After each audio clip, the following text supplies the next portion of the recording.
I never really imagined that I would find myself making a sports video, but here we are, and the 2018 NBA trade deadline ended up being absolutely insane.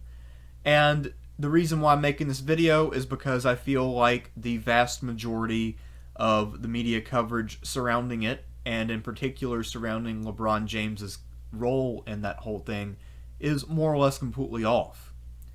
Now, the team that he had prior to the trade deadline was one of the 5 or so most talented teams in the league and one of the few legitimate contenders. A lot of people pretend like LeBron was surrounded by trash. That simply is false. The problem with that team was a lack of leadership, which LeBron should have been providing, a lack of a head coach. The Cavs will not appoint a head coach while LeBron's on the team because it would provide a little too much discipline and he would be unhappy and be more likely to leave. So, again, it's something that's on LeBron. And without that head coach, there is simply no system in place in Cleveland. Basically, the system revolves around give the ball to LeBron and let him do stuff, which is code for there's not a system. And if we look at the NBA today, it's dominated by teams which run systems. Golden State has 4 superstars, but they play within a system. They play as a team. That's why they're so good. San Antonio frequently has 0 superstars on the floor, especially this year when Kawhi Leonard has been injured, yet they've still been fairly successful. Boston plays a system under Brad Stevens. And despite the fact that they're a little undermanned without Gordon Hayward and a lot of their pieces are inexperienced, they have still had a successful season. Toronto never had the sheer talent that Cleveland had, yet they ran a system and their superstars were able to be maximized. You're seeing a pattern here, right?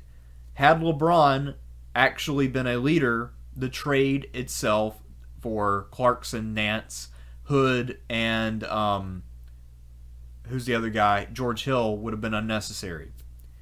And I would also like to point out that because of his failure of leadership, he sort of forced the hand of management. Now, management was looking to see what LeBron would do for next year, and they decided to go all in to keep him. And they ended up going way over the luxury tax by acquiring these new players.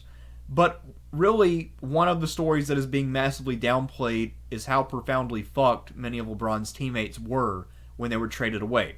Now, when it comes to Imam Shumpert, who cares? He sucks. But when we look at some of the other guys who left, how about Derrick Rose? Now, he signed up for the veterans minimum. This is a former MVP, and LeBron basically said that he was going to help Rose revive his career. Now, I understand that Rose considered stepping out of the league earlier this season after an injury, but he came back, and then he was unceremoniously traded to the non-contending Utah Jazz, and he will be waived. That could be the end of his career right there, simply because he didn't play well enough with the king. IT has been blamed, probably unfairly, for a lot of the Cavaliers' problems and drama. He wasn't supposed to be the team leader, though, and also he wouldn't be making noise if he were more properly integrated into the team and if LeBron had done more to reach out to him. So I don't really blame him fully, not to say that IT is blameless, but LeBron could have done more to get IT warmed up to the team.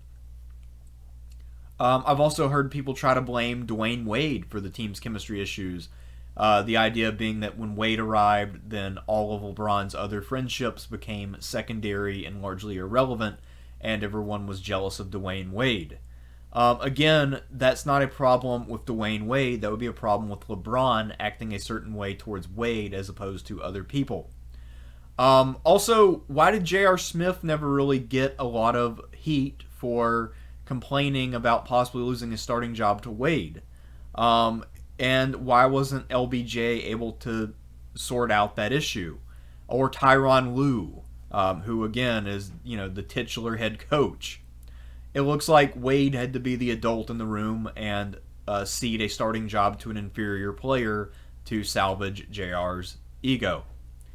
And then Wade actually also got fucked by getting traded. Now, a lot of people say, well, it's this reunion, it's this great thing. Okay. 2 years ago, when Wade left for Chicago, his reason for leaving is that Pat Riley was stiffing him on the contract. Wade was looking to make $20 million a year for a 2-year contract to make up for previous times he had taken a hit for the Heat organization. So when he was signed to Cleveland, he signed up for the veterans minimum, which I believe is a little over $2 million.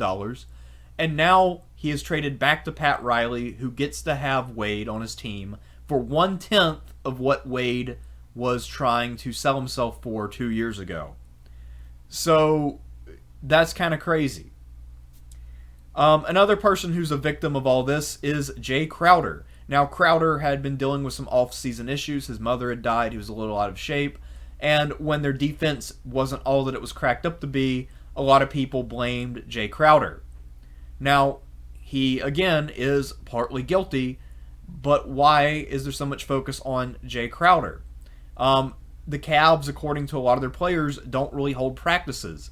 And the reason for that should be pretty obvious. If LeBron doesn't want to practice, they're not going to hold practices. A lot of players, when they get over 30, try to save wear and tear on their bodies for the long haul by avoiding practices. So the organization is bending over backwards to cater to LeBron's needs. So, therefore, no one is holding practice, and the team is not gelling defensively because of one man's personal needs. So, if the Cavs end up gelling with this new squad and winning it all, to me this will be a tainted win. Because this is a win which only came after a failure of leadership on the part of the man who claims to be the greatest player in the world right now. If he were as great as everyone says he is, then he would have been able to take the squad that he had and he would have been able to mold it into something that was at least the equal of the sum of its parts. But he didn't. And that's because for all of this talk about how LeBron is better at getting the most out of the people around him and how he's a better playmaker than Kobe or MJ or all these other guys, the fact is that while he does get a lot of assists, I don't really see much evidence that he really elevates all the people around him to play at a higher level, since they have to subordinate their games to such a degree to allow him to do what he does. A perfect example being Kevin Love. Kevin Love has had to limit his game considerably to fit in with LeBron James. And there was a famous tweet from their first season together where LeBron James basically said that he should stop trying to fit out and just fit in and be part of something great, i.e. bow to the king. That whole sports mentality of bowing to your superior, like it's some sort of hierarchical thing, has always struck me as weird and also disturbing in a way that, you know, there are people so hubristic that they believe that is the duty of their fellow teammates to bow down before them. Or another classic example, of course, being when Michael Jordan felt entitled to punch Steve Kerr in the face in practice because he's Michael Jordan. He should have been sued for assault over that, let's be honest. Anyway, that's all I have to say about this. As you might have guessed, I'm not a LeBron James fan, and I just wanted to get this out here. It's been on my mind for several days now. Let me know what you think, and I might make more sports videos in the future, although I am rather doubtful about that.